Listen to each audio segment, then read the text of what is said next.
So in this video I'm gonna try to make two paintings based on one reference. I wanted to make one which is a bit more traditional, and then I want to make another one which is a bit more in my own style, where I'm a bit more free. So the two canvases, I already prepared them yesterday. For the more traditional one, I just have this kind of panel canvas, which is, I don't know how big it is. I probably should have measured it, but I think it's maybe around 40 centimeters, 30 centimeters. And the other one is a bit larger, and it's this one. It's 1 meter by 120 or something. However, I'm not gonna use the whole. I only covered some parts of it, and I also have some special plans for this painting, which you will see later on. So the reference I'm gonna use is basically a photo of myself. I use that quite often. I don't know, I would probably say like 80% of all the paintings that I do is based on my own face. But usually you cannot really see that unless you are either familiar with what I do or familiar with my face. Anyways, let's start. So I started with the more classical painting. The reason for that is that I actually see the classical painting more as a sort of warming up method for the second painting. And I feel like I need to explain this a bit. So I have never really been classically trained as a painter, despite a couple of painting theory lessons in my first year of art school. And during that year I sort of only thought that classical and figurative painting was a possibility for me, even though I was very familiar with all kinds of painting practices. But somehow expanding to other genres just wasn't an option in my head, and I remember I felt quite frustrated about painting. I felt that I could only impress my teachers with my painting skills by making them as accurate to the reference as possible, meanwhile not really feeling inspired by painting in general. It was more like a task for me, or some kind of method to prove that I belonged in a selective art school, whereas I generally had more fun doing the other courses, where we did, for instance, performance and video making. But as I approached my second year, I chose the painting department, as I, as well as my teachers, were still convinced that this department would be the most fitting for me in my development as an artist. So I took it as an opportunity to leap into my painting practice 100%. And despite having a rough start in this department, this year was kind of life-changing. Or okay, maybe not life-changing, but at least it was a very crucial year for my artistic development. So during these first couple of months, my teachers seemed quite frustrated with me, and to begin with I didn't understand why, because I could paint and I was good at it, right? At least I felt like I was able to paint whatever I wanted. But the problem was that I approached this assumption wrongly. Instead of exploring and expanding into all directions the paint or the canvas could take me, I focused on a very limited scope of references and topics, and I always used the same palette, which was the one palette that I was most used to. I remember one day very clearly where I had talked with my teacher about how I was fascinated by painting skin, and my teacher then gave me the assignment to just paint all the colors I saw on my own skin, like an overview, one color after the other. And this assignment was just eye-opening, as I was so used to stick to like 5 colors on my palette to paint the skin. But when I actually started observing real skin, there was at least 50 colors. And that amount was just from looking at my own hand. Around the same time, I also switched to oil paint, which made the possibilities of bringing forth colors even more satisfying. It became like a practice in itself, to discover as many colors as I could. And switching to oil paint was truly the moment I understood what a versatile material paint really is.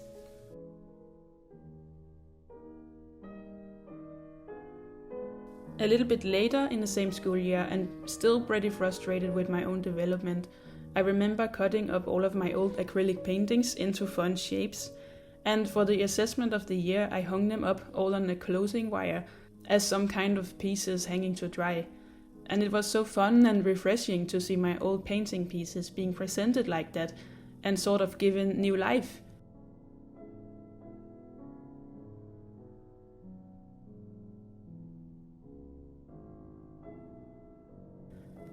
It was also around that time I realized one of my biggest pet peeves around painting, which is the fact that I just don't like the squared frame.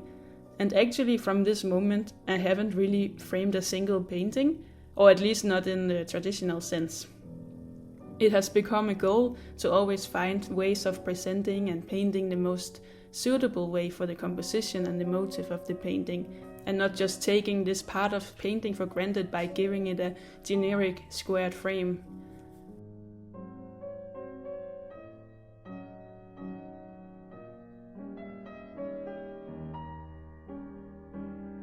It started being obvious to me that my painting process thrives if I give myself obstructions.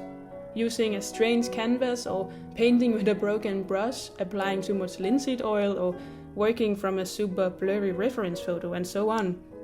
And even if my paintings have developed a lot since my second year in art school, I think I work more or less from the same principles that I found out worked for me that year, which actually all goes under the same umbrella of simply realizing that painting for me isn't about limitations but possibilities.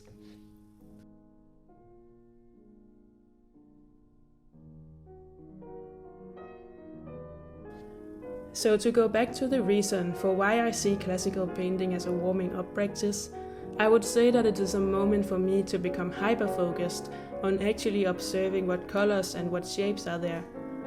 I don't really care so much for the end result actually, and I'm also too impatient to make the perfect painting. In fact, I started getting bored halfway into this painting, hence why the hair and clothes look quite rushed, to be honest.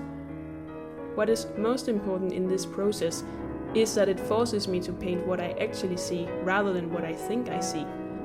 And this is a type of focus I think I can lose sometimes, especially when painting more freely.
I don't actually know if it really helped me to make my second painting in any specific way, but at least I felt more confident with the colors and the shapes, which I eventually could take with me to the next painting.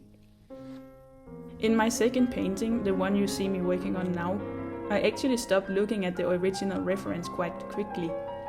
I honestly only needed it for the sketch, and after that I really didn't look at it again. The second painting also took me much more time, partly because I used a lot of oil, which takes time to dry, so I had to wait more between the moments I painted, but also because it was much more challenging to me. When moving away from the original reference, there is no longer any fixed composition to adhere to, so I'm free to adopt a very rough sketch in any way I want. And that freedom means more trial and error. So some parts in this painting I was very unsure about for a long time. But this struggle is also a form of obstruction to me. To paint like this challenges me in a way that I find much more complicated but also much more rewarding than the challenge of, let's say, painting the lips correctly according to the reference photo.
When I framed the painting on the wobbly foam piece, I for instance realized that the background didn't work anymore because this wobbly texture of the foam added so much more texture to the painting. So I chose to kill my darlings and paint over the background, which was a hard choice but so rewarding in the end because the painting became something I could never have imagined when starting the painting.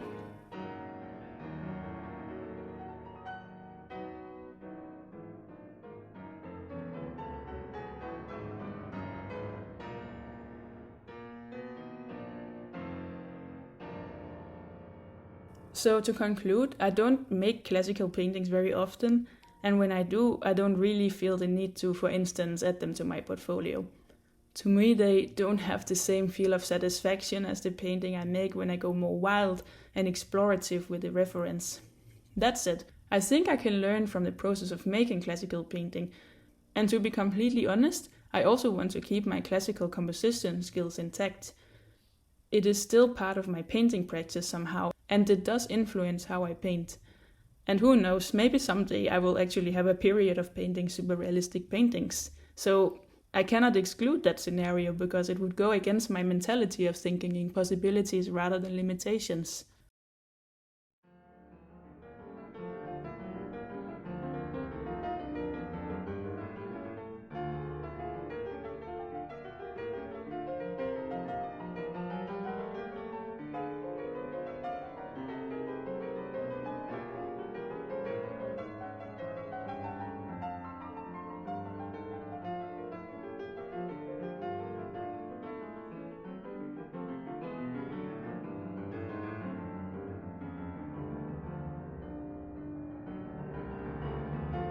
And here you see me hanging up the two paintings.